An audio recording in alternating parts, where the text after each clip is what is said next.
Assalamualaikum warahmatullahi wabarakatuh. Perkenalkan, nama saya Melanda Amalia dengan NPM CB2311110144. Di sini saya akan menjelaskan tentang bisnis plan kelompok saya yang berjudul Healthy and Perfect Food. Yang pertama, lingkungan bisnis. Yang kedua, STP atau segmentasi targeting dan positioning. Dan yang terakhir ada lingkungan industri.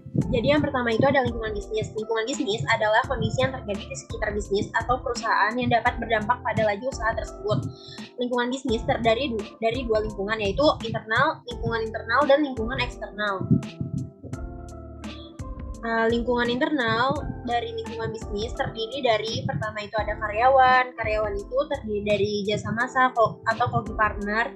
Dan yang kedua ada modal yang berisi ide atau uang.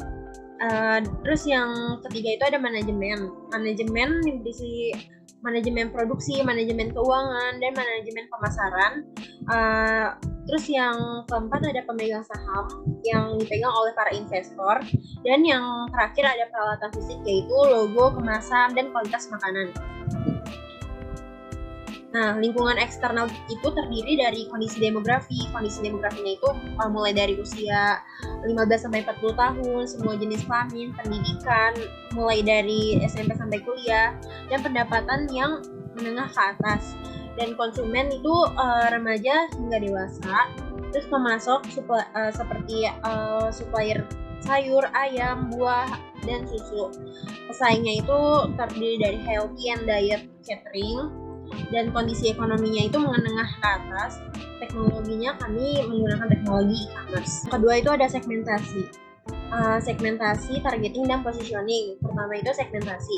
Segmentasi pasar adalah membagi suatu pasar dalam kelompok pembeli yang berbeda-beda berdasarkan kebutuhan dasar, karakteristik, atau pembeli yang mungkin memerlukan produk atau bauran pasaran yang berbeda. Dan segmentasi itu terdiri dari, pertama, segmentasi itu terdiri dari geografis.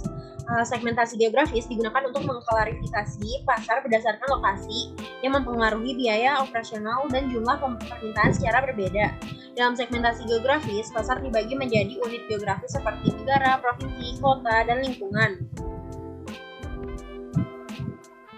Nah, segmentasi geografis yang kita ambil mulai dari negara Indonesia, Provinsi DKI Jakarta, Kota Jakarta Utara dan Jakarta Pusat, serta lingkungannya itu ada di Johar Baru, Cempaka Putih, dan Sunter.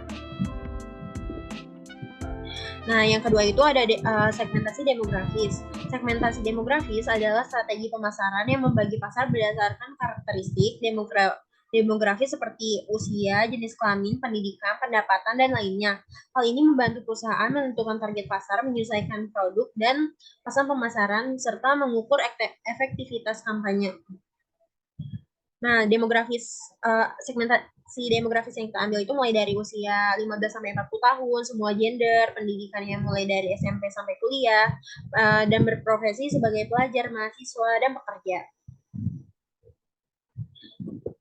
Yang ketiga itu segmentasi psikografis. Psikografis adalah segmen pasar yang didasarkan pada karakteristik psikologis dan perilaku konsumen, termasuk nilai, minat, gaya hidup, preferensi, sikap, dan kepercayaan. Ini membantu dalam pemahaman lebih dalam tentang motivasi dan kebutuhan konsumen yang berguna dalam merancang strategi pemasaran yang lebih tepat. Dan segmentasi psikografis yang kita ambil itu bergaya hidup kelas menengah ke atas dan minatnya makan makanan sehat. Dan yang keempat itu ada segmentasi tingkah laku. Dalam segmentasi perilaku, pasar diklasifikasikan dalam kelompok-kelompok yang dibedakan berdasarkan pengetahuan, sikap, penggunaan, atau respon terhadap suatu produk. Dan selanjutnya ada segmentasi tingkah laku, yaitu seseorang yang suka membeli makanan via online, seperti membeli makanan pada GrabFood, ShopeeFood, atau GoFood. Nah, yang kedua itu ada targeting. Targeting ialah penentuan pasar sasaran, atau targeting merupakan kegiatan mengevaluasi dan memilih pasar yang akan dijadikan sasaran penawaran produk-produk perusahaan. Keputusan menentukan pasar mana yang dilayani merupakan keputusan strategi bisnis yang paling menentukan. Pilihan strategi ini diimplementasikan oleh keputusan manajemen tentang bagaimana bersaing dalam setiap produk pasar yang diminati.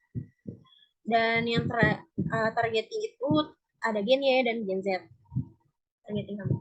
Dan yang terakhir itu ada dalam STP itu ada positioning.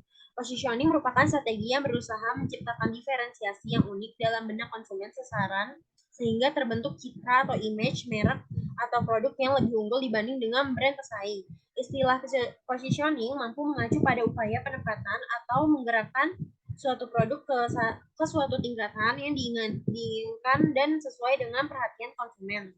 Yang terakhir adalah lingkungan industri. Jadi, lingkungan industri adalah lingkungan yang berada di sekitar industri dan mencakup serangkaian faktor-faktor ancaman dari perilaku bisnis baru, supplier, pembeli, produk, pengganti, dan lain-lain.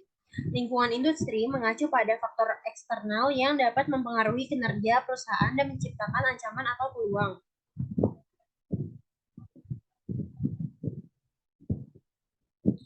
Nah, berikut merupakan elemen terkait lingkungan industri. Yang pertama itu ada pesaing. Pesaingnya harga start from 20.000, inovasi makanan sehat dengan menu kekinian, branding kita itu health fact, yaitu healthy and perfect food. Pelanggan kita memiliki kebutuhan makanan sehat, preferensinya makanan sehat dengan gizi yang seimbang, terus perilakunya itu seseorang dengan minat makan makanan sehat, dan daya beli seseorang yang suka membeli makanan via online. Nah, terus ada pemasok. Hal yang kita dapat dari pemasok itu adalah mendapat diskon atau potongan harga dari supplier atau pemasok. Produk dan layanan kami menyediakan makanan sehat dengan gizi yang seimbang. Teknologinya dapat dipesan via online. Faktor ekonominya memenuhi kebutuhan gizi dan mendukung hidup sehat, serta faktor lingkungan dan berkelanjutan keprihatinan terhadap banyaknya orang yang kekurangan gizi. Ya, mengenai analisis yang tadi saya presentasikan mengenai business planning kelompok saya, yaitu health fact. Sekian dari saya. Wassalamualaikum warahmatullahi wabarakatuh. Terima kasih, Bu.